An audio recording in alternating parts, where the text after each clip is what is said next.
ನೋಡಿ ಫ್ರೆಂಡ್ಸ್, ಇವತ್ತು ಈ ಥರ ಹುಣಸೆಹಣ್ಣು ತೊಕ್ಕು ಮಾಡೋಣ ಫ್ರೆಂಡ್ಸ್. ಸೊ ಈ ತೊಕ್ಕು ಮಾಡೋದು ಹೆಂಗೆ ಅಂತ ನೋಡ್ಕೋಬೇಕಾದ್ರೆ ಅಲ್ಲ ಕೊನೆವರೆಗೂ ನನ್ನ ವಿಡಿಯೋ ನೋಡಿ ಫ್ರೆಂಡ್ಸ್. ಸೊ ನೋಡಿ, ಇದು ಹುಣಸೆಹಣ್ಣು ತೊಕ್ಕು ತುಂಬ ಟೇಸ್ಟ್ ಆಗಿರೋಂಥದ್ದು. ಸೊ ಕೊನೆವರೆಗೂ ನನ್ನ ವಿಡಿಯೋ ನೋಡಿ ಸಪೋರ್ಟ್ ಮಾಡಿ. ಹಾಯ್, ಹಲೋ ಫ್ರೆಂಡ್ಸ್, ಎಲ್ಲರೂ ಹೇಗಿದ್ದೀರಾ? ನಾನು ಚೆನ್ನಾಗಿದ್ದೀನಿ, ದೇವರ ಆಶೀರ್ವಾದದಿಂದ. ನೀವು ಎಲ್ಲ ಚೆನ್ನಾಗಿರಿ ಅಂತ ಬಯಸ್ತೀನಿ. ಮತ್ತು ಎಲ್ಲರೂ ನಗ್ನಗ್ತಾ ಖುಷಿಯಾಗಿರಿ. ಸೊ ಇವತ್ತು ಏನು ಅಂದರೆ ಒಂದು ಹುಣಸೆ ಹಣ್ಣಿಂದ ತೊಕ್ಕು ಮಾಡೋಣ ಫ್ರೆಂಡ್ಸ್. ತುಂಬ ಚೆನ್ನಾಗಿರುತ್ತೆ. ಬಾಯಿ ಕೆಟ್ಟೋದವ್ರಿಗೆ ಎಲ್ಲ ತುಂಬ ರುಚಿಯಾಗಿರುತ್ತೆ. ಎಲ್ಲರೂ ತಿನ್ಬೋದು. ಊಟದ ಜೊತೆ ಬರೀ ರೈಸ್ಗೂ ಕಲಿಸ್ಕೊಂಡು ತಿನ್ಬೋದು. ಆಮೇಲೆ ಸಾರು ಎಲ್ಲ ಏನಾದರೂ ಮಾಡಿರ್ತೀವಲ್ಲ, ಅವಾಗೇನು ಪಕ್ಕಕ್ಕಿಲ್ಲ ಅಂದರೆ ಸೈಡ್ ಡಿಶ್ ಆಗು ಅಂದರೆ ಸುಮ್ಮನೆ ಏನೋ ಒಂಚೂರು ಚೆನ್ನಾಗಿರುತ್ತೆ, ನೆಂಚ್ಕೊಂಡು ತಿನ್ಬೋದು. ಸೊ ಅದು ಹೆಂಗೆ ಮಾಡೋದು ನೋಡೋಣ ಬನ್ನಿ. ಇವತ್ತು ಅದನ್ನು ತೋರಿಸ್ಕೊಡ್ತೀನಿ. ಅದಕ್ಕೆ ನಾನಿಲ್ಲಿ 50 ಗ್ರಾಮ್ ಹುಣಸೆಹಣ್ಣು ತೊಗೊಂಡಿದ್ದೀನಿ, ನೆನೆಸಾಕೊಂಡಿದ್ದೀನಿ. ಈ ಥರ ನೆನೆಸಿಟ್ಕೋಬೇಕು.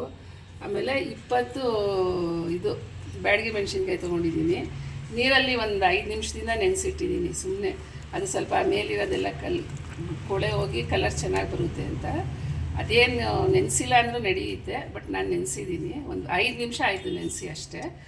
ಸೊ ಒಗ್ಗರಣೆಗೆ ಕರಿಬೇವು, ಬೆಳ್ಳುಳ್ಳಿ ಹೆಚ್ಕೋಬೇಕು ಈ ಥರ ನೋಡಿ. ಆವಾಗ ನಮಗೆ ತಿನ್ನೋಕ್ಕೆ ಚೆನ್ನಾಗಿರುತ್ತೆ. ದಪ್ಪ ದಪ್ಪ ಆದರೆ ಒಂಥರ ಅನಿಸುತ್ತೆ. ಆಮೇಲೆ ಒಗ್ಗರಣೆಗೆ ಬೆಳ್ಳುಳ್ಳಿ, ಕರಿಬೇವು, ಜೀರಿಗೆ 1 ಸ್ಪೂನು ಮತ್ತು ಒಂದು ಸ್ವಲ್ಪ ಸಾಸಿವೆ. ಸೊ ಇದು ತೊಕ್ಕಿಗೆ ಬೇಕಾಗಿರೋಂಥದ್ದು. ತೊಕ್ಕಿಗೆ ನೋಡಿ, ಮೆಂತ್ಯ ಅರ್ಧ ಸ್ಪೂನು, ಸಾಸಿವೆ 1/4 ಸ್ಪೂನು, ಜೀರಿಗೆ 1/4 ಸ್ಪೂನ್ ತೊಗೊಂಡಿದ್ದೀನಿ. ಒಂದು ಸ್ವಲ್ಪ ಬೆಲ್ಲ ತೊಗೊಂಡಿದ್ದೀನಿ. ಸೊ ಇದಿಷ್ಟು ಹುಣಸೆಹಣ್ಣು ತೊಕ್ಕಿಗೆ ಬೇಕಾಗಿರೋಂಥ ಇಂಗ್ರೀಡಿಯೆಂಟ್ಸು. ಸೊ ಇವಾಗ ಹೆಂಗೆ ಮಾಡೋದು ಬನ್ನಿ ನೋಡೋಣ. ನೋಡಿ ಫ್ರೆಂಡ್ಸ್, ಸ್ಟವ್ ಅಂಟಿಸ್ಕೊಂಡಿದ್ದೀನಿ. ಸೊ ಇದು ಡ್ರೈ ಪೌಡರ್ ಮಾಡ್ಕೋಬೇಕು. ಏನು ಹೇಳಿ, ಜೀರಿಗೆ, ಸಾಸಿವೆ, ಮೆಂತ್ಯ ಇಷ್ಟು ಡ್ರೈ ರೋಸ್ಟ್ ಮಾಡ್ಕೊಳ್ಳೋಣ.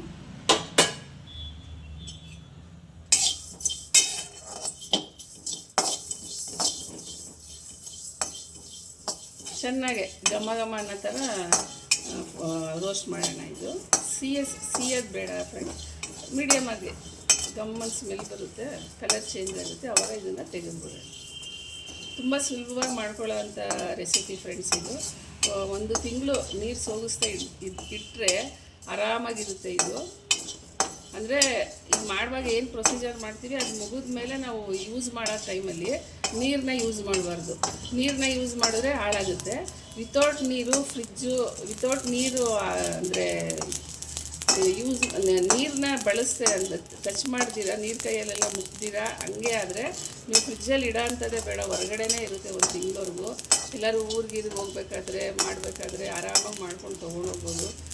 ಇದು ಚಪಾತಿ ಕೂಡ ಚೆನ್ನಾಗಿರುತ್ತೆ ಫ್ರೆಂಡ್ಸ್. ಇದು ನಾನು ಟೇಸ್ಟ್ ಮಾಡಿದ್ದೀನಿ, ತುಂಬ ಚೆನ್ನಾಗಿರುತ್ತೆ ಚಪಾತಿಗೂ ಕೂಡ. ನೋಡಿ ಇದಾಯಿತು.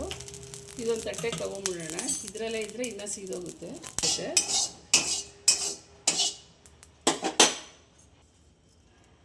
ಆರ್ತಾ ಇರಲಿ ಫ್ರೆಂಡ್ಸ್, ಅಂದರೆ ತಣ್ಣಗಾಗ್ತಾ ಇರಲಿ.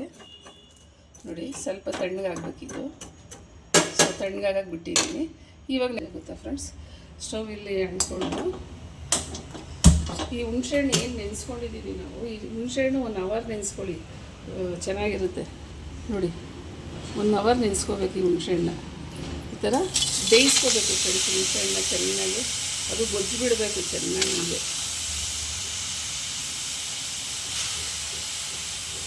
ಸ್ವಲ್ಪ ನೀರು ಹಾಕೋಣ. ಆ ನೆನೆಸಿದ್ದೀನಲ್ಲ ಅದೇ ನೀರೇ ಹಾಕಿದ್ದೀನಿ ನಾನು. ಇವಾಗ ಇದನ್ನು ನಾವು ಚೆನ್ನಾಗಿ ಬೇಯಿಸ್ಕೋಬೇಕು ಫ್ರೆಂಡ್ಸ್. ಹುಣಸೆಹಣ್ಣು ಸ್ವಲ್ಪ ಮೀಡಿಯಮ್ ಉರಿಲಿ ಬೇಯಿಸ್ಕೊಳ್ಳೋಣ. ಯಾಕಂದರೆ ಅದರಲ್ಲಿರೋಂಥ ಗೊಜ್ಜೆಲ್ಲ ಬಿಟ್ಟು ಅದು ಚೆನ್ನಾಗಿ ಸಾಫ್ಟ್ ಆಗಬೇಕು ಹುಣಸೆಹಣ್ಣು.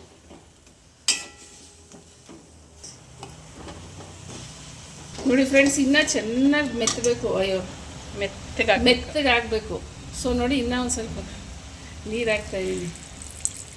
ಸ್ವಲ್ಪ ನೀರು ಹಾಕ್ಕೊಂಡು ಚೆನ್ನಾಗಿ ಬೇಯಿಸ್ಕೊಳ್ಳಿ ಫ್ರೆಂಡ್ಸ್. ಬೆಂದಷ್ಟು ಚೆನ್ನಾಗಿರುತ್ತೆ ಹುಣಸೆಹಣ್ಣು, ಬೇಯಬೇಕು. ಆವಾಗ ನಮಗೆ ಎಷ್ಟು ದಿನ ಇಟ್ಟರು ಏನೂ ಆಗೋಲ್ಲ.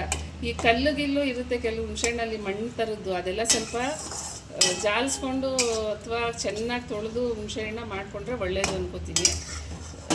ನಾನು ಇದರಲ್ಲಿ ಏನೂ ಇಲ್ಲ. ಸೊ ಹಂಗಾಗಿ ನಾನು ಹಂಗೆ ಹಾಕಿದ್ದೀನಿ ಬೇಯಿಸೋಕ್ಕೆ. ಸೊ ಬೀಜ ಇದ್ದರೆ ಎಲ್ಲ ತಕ್ಕೊಂಬಿಡಿ ಹುಣಸೆಹಣ್ಣು ಬೀಜ.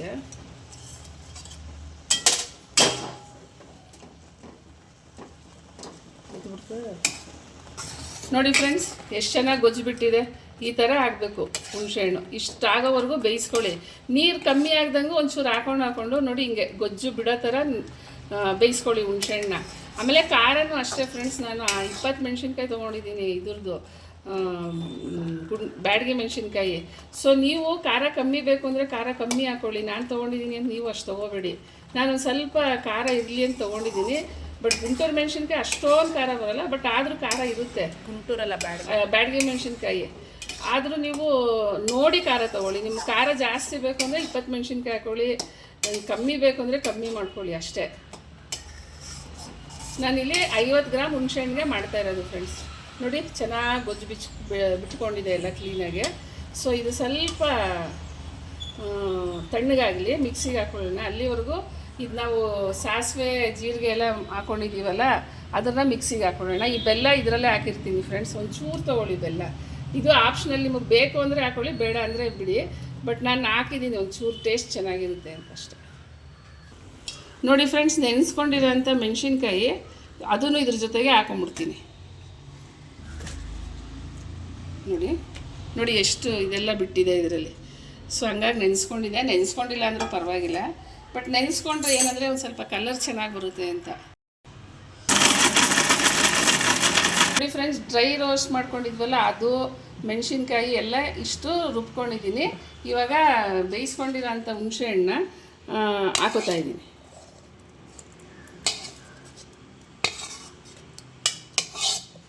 ತುಂಬ ಟೇಸ್ಟಾಗಿರುತ್ತೆ ಫ್ರೆಂಡ್ಸ್, ಇದು ಮಾಡ್ಕೊಳ್ಳಿ, ತುಂಬ ಚೆನ್ನಾಗಿರುತ್ತೆ. ಏನು ಕೆಟ್ಟದೇನಲ್ಲ. ಹುಣಸೆಹಣ್ಣು ಕೂಡ ಚೆನ್ನಾಗಿ ಬೇಯಿಸ್ಕೊಂಡಿರ್ತೀವಲ್ವ, ತುಂಬ ಚೆನ್ನಾಗಾಗುತ್ತೆ. ತುಂಬ ಟೇಸ್ಟ್ ಸಿಗುತ್ತೆ ಬಾಯಿಗೆ ಇದರಲ್ಲಿ.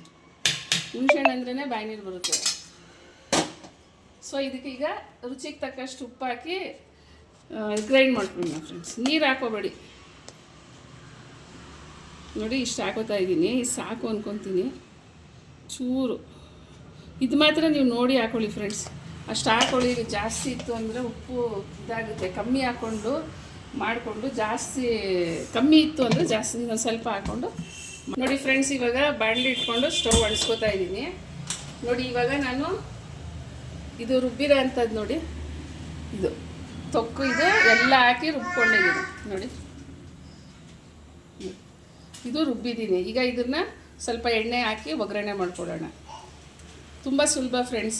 ಸಿಹಿ ಅಷ್ಟೇ. ನಿಮ್ಗೆ ಜಾಸ್ತಿ ಬೇಕಂದರೆ ಜಾಸ್ತಿ ಹಾಕ್ಕೊಳ್ಳಿ, ಕಮ್ಮಿ ಬೇಕಂದರೆ ಕಮ್ಮಿ ಹಾಕ್ಕೊಳ್ಳಿ. ನಾನೊಂದು ಮೀಡಿಯಮಾಗಿ ಹಾಕ್ಕೊಂಡಿದ್ದೀನಿ ಸಾಕು ಅಂತ. ನೋಡಿ ಫ್ರೆಂಡ್ಸ್, ಒಂದು 7 ಸ್ಪೂನ್ ಎಣ್ಣೆ ಹಾಕೋತಾ ಇದ್ದೀನಿ ನಾನು. ಇಷ್ಟು. ಇದಕ್ಕೆ ಸ್ವಲ್ಪ ಎಣ್ಣೆ ಮುಂದೆ ಇದ್ದರೆ ಚೆನ್ನಾಗಿರುತ್ತೆ ತೊಕ್ಕುಗಳಿಗೆ ಫ್ರೆಂಡ್ಸ್. ತಿನ್ನೋವಾಗ ಒಂಥರ ರುಚಿ ಚೆನ್ನಾಗಿರುತ್ತೆ. ನೋಡಿ ಫ್ರೆಂಡ್ಸ್, ಎಣ್ಣೆ ಕಾದಿದೆ. ಈ ಒಗ್ಗರಣೆಗೆ ತೊಗೊಂಡಿರೋಂಥ ಎಲ್ಲ ಐಟಮು ಒಟ್ಟಿಗೆ ಹಾಕೊಂಡ್ಬಿಡ್ತೀನಿ.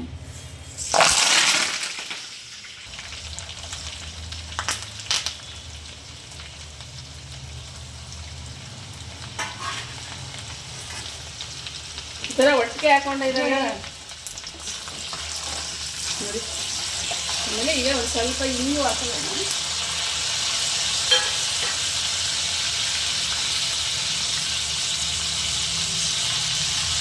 ಸ್ವಲ್ಪ ಇಷ್ಟು ಹಿಂಗೆ ಹಾಕೋತಾ ಇದ್ದೀನಿ. ಇಂಗು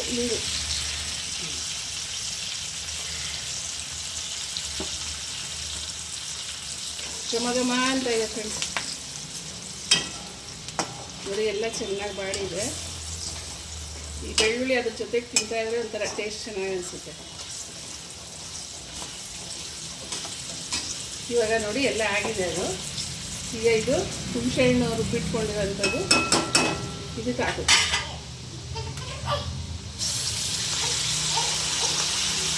ಪುರಿ ಸ್ವಲ್ಪ ಮೀಡಿಯಮಲ್ಲಿ ಇಟ್ಕೊಂಡು ಮಾಡ್ಕೊಳ್ಳಿ, ತಳ ಹಾಕಿಬಿಡುತ್ತೆ. ಫ್ರಿಜ್ಜಲ್ಲಾದರೆ ಒಂದು 2 ತಿಂಗಳೇ ಇಟ್ಕೋಬೋದು ಅಂತ ಅನಿಸುತ್ತೆ ಫ್ರೆಂಡ್ಸ್. ನೋಡಿ ಹಿಂಗೆ ಒಳ್ಳೆ ಟೇಸ್ಟಾಗಿ ಚೆನ್ನಾಗಿರುತ್ತೆ ಫ್ರೆಂಡ್ಸ್. ಇದು ಎಷ್ಟು ಎಣ್ಣೆ ಹಾಕಿದೆ ಎಲ್ಲ ಎಳ್ಕೊಂಬಿಡ್ತು ನೋಡಿದ್ರಾ? ನೋಡಿ ತಳ ಕೂಡ ಬಿಡ್ತಾ ಇದೆ. ಎಣ್ಣೆ ಕ್ಲೀನಾಗಿ ಎಳ್ಕೊಂಬಿಟ್ಟಿದೆ ಎಲ್ಲ. ಸೊ ಇದನ್ನು ಮಾಡ್ಕೊಂಡು ತಿನ್ನಿ ಫ್ರೆಂಡ್ಸ್, ತುಂಬ ಚೆನ್ನಾಗಿರುತ್ತೆ. ನಿಮ್ಗೆ ಇಷ್ಟ ಆದರೆ ಕಮೆಂಟ್ ಮಾಡಿ, ಲೈಕ್ ಮಾಡಿ, ಶೇರ್ ಮಾಡಿ, ಸಬ್ಸ್ಕ್ರೈಬ್ ಮಾಡಿ ಫ್ರೆಂಡ್ಸ್. ನಿಮ್ಮ ಸಪೋರ್ಟೇ ನನಗೆ ಮೇಯ್ನ್ ಬೇಕಾಗಿರೋದು. ಸೊ ಪ್ಲೀಸ್ ಸಬ್ಸ್ಕ್ರೈಬ್ ಮಾಡಿ, ನೋಟಿಫಿಕೇಷನ್ ಬೆಲ್ ಪ್ರೆಸ್ ಮಾಡಿ ಫ್ರೆಂಡ್ಸ್. ನೋಡಿ ಹುಣಸೆಹಣ್ಣು ಎಣ್ಣೆ ಎಲ್ಲ ಎಳ್ಕೊಂಬಿಟ್ಟಿದೆ ನೋಡಿ, ನೋಡಿದ್ರಾ ಹೆಂಗಾಯಿತು? ತುಂಬ ಚೆನ್ನಾಗಿರುತ್ತೆ ಫ್ರೆಂಡ್ಸ್. ಸಡನ್ನಾಗಿ ಬೇಕು ಅಂದರೆ ಮಕ್ಕಳಿಗೆ, ಅಂದರೆ ಗಂಡು ಮಕ್ಕಳು ಕೆಲಸ ಕಾರ್ಯಕ್ಕೆ ಹೋಗೋರಿಗೆ ಒಂದು ಚಪಾತಿ ಜೊತೆಗೆ ಹಾಕ್ಕೊಟ್ರು ತುಂಬ ಚೆನ್ನಾಗಿರುತ್ತೆ ಇದು ತಿನ್ನೋಕ್ಕೆ. ನಾನು ಎಷ್ಟೋ ಸತಿ ಈ ಥರ ಚಪಾತಿ ಜೊತೆನೇ ಜಾಸ್ತಿ ತಿಂದಿದ್ದೀನಿ. ಸೊ ಇವಾಗ ನೋಡಿ ಫ್ರೆಂಡ್ಸ್, ಇದಾಯಿತು ನೋಡಿದ್ರೆ ಎಷ್ಟು ಚೆನ್ನಾಗಾಗೋಯ್ತು. ಅಷ್ಟು ಎಣ್ಣೆ ಹಾಕಿದೆ ನಾನು, ನೋಡಿ ಎಲ್ಲ ಎಳ್ಕೊಂಡಿದೆ. ಈಗ ಇದನ್ನು ಹೊರಗಡೆಗೆ ತಕ್ಕೊಳ್ಳೋಣ. ಮಾತ್ರ ಉಪ್ಪು ನೋಡಿ ಹಾಕ್ಕೊಳ್ಳಿ ಫ್ರೆಂಡ್ಸ್, ಟೇಸ್ಟ್ ತಕ್ಕಾಗಿ. ನಾನು ಅವಾಗವಾಗ ಟೇಸ್ಟ್ ನೋಡಿ ನೋಡಿ ಉಪ್ಪು ಹಾಕ್ಕೊಂಡಿದ್ದೀನಿ. ಆಮೇಲೆ ಖಾರ ನಿಮ್ಗೆ ಎಷ್ಟು ಬೇಕೋ ಅಷ್ಟು ಹಾಕ್ಕೊಳ್ಳಿ. ಆಮೇಲೆ ಇದು ಅಷ್ಟೇ, ಬೆಲ್ಲ ನಿಮ್ಗೆ ಎಷ್ಟು ಬೇಕೋ ಅಷ್ಟು ಹಾಕ್ಕೊಳ್ಳಿ. ನಾನು ಮೀಡಿಯಮಾಗಿ ಹಾಕ್ಕೊಂಡಿದ್ದೀನಿ. ಇನ್ನೂ ಸ್ವಲ್ಪ ಜಾಸ್ತಿ ಹಾಕ್ಕೊಂಡ್ರೆ ಒಂಥರ ಚೆನ್ನಾಗಿರುತ್ತೆ ಸಿಹಿಗೆ, ಹುಳಿಗೆ. ಸೊ ಅದು ನಿಮಗೆ ಬಿಟ್ಟಿದ್ದು ಫ್ರೆಂಡ್ಸ್. ಸೊ ಈ ಥರ ಮಾಡ್ಕೊಂಡು ತಿಂತೀರ ಅಂದ್ಕೊಂಡಿದ್ದೀನಿ.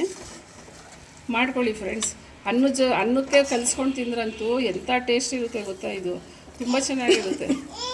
ಸೊ ನೋಡಿ ಇದು ಮುಗೀತು. ಈಗ ಡಿಶ್ ಔಟ್ ಮಾಡ್ಕೊತೀನಿ ನಾನು ಫ್ರೆಂಡ್ಸ್. ನೋಡಿ ಇದಕ್ಕೆ ಡಿಶ್ ಔಟ್ ಮಾಡ್ಕೊತಾ ಇದ್ದೀನಿ.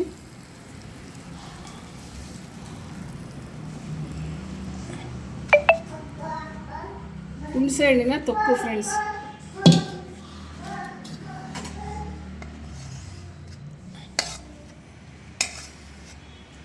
ಈ ಹುಣಸೆಕಾಯಿ ಸಿಗುತ್ತಲ್ಲ ಫ್ರೆಂಡ್ಸ್, ಹಸಿದು ಸ್ವಲ್ಪ ಗ್ರೀನ್ ಇರೋದು, ಅದರಲ್ಲೂ ಮಾಡಿದ್ರು ತುಂಬ ಚೆನ್ನಾಗಿರುತ್ತೆ ತೊಕ್ಕು. ನಮ್ಮ ಅತ್ತೆ ಅದರಲ್ಲಿ ತುಂಬ ಮಾಡೋರು ಆ ಥರ ಕಾಯಲ್ಲಿ.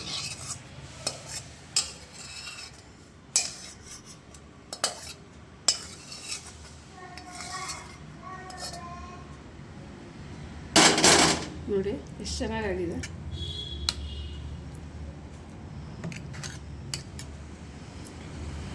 ಸೊ ನಿಮಗೆ ಇದು ಇಷ್ಟ ಆಯಿತು ಅಂದ್ಕೊಂಡಿದ್ದೀನಿ ಫ್ರೆಂಡ್ಸ್. ಇಷ್ಟ ಆಗಿದ್ದರೆ ಲೈಕ್ ಮಾಡಿ, ಶೇರ್ ಮಾಡಿ, ಕಮೆಂಟ್ ಮಾಡಿ ಫ್ರೆಂಡ್ಸ್. ಪ್ಲೀಸ್ ಸಬ್ಸ್ಕ್ರೈಬ್ ಮಾಡಿ, ಬೆಲ್ ಐಕಾನ್ ಪ್ರೆಸ್ ಮಾಡಿ ಫ್ರೆಂಡ್ಸ್. ನಾನು ಮಾಡೋ ಅಂಥದ್ದೆಲ್ಲನೂ ನಿಮಗೆ ನೋಟಿಫಿಕೇಷನ್ ಬರುತ್ತೆ. ಸೊ ಇದು ನೋಡಿ ತುಂಬ ಚೆನ್ನಾಗಾಗಿದೆ, ಮಾಡ್ಕೊಳ್ತೀನಿ.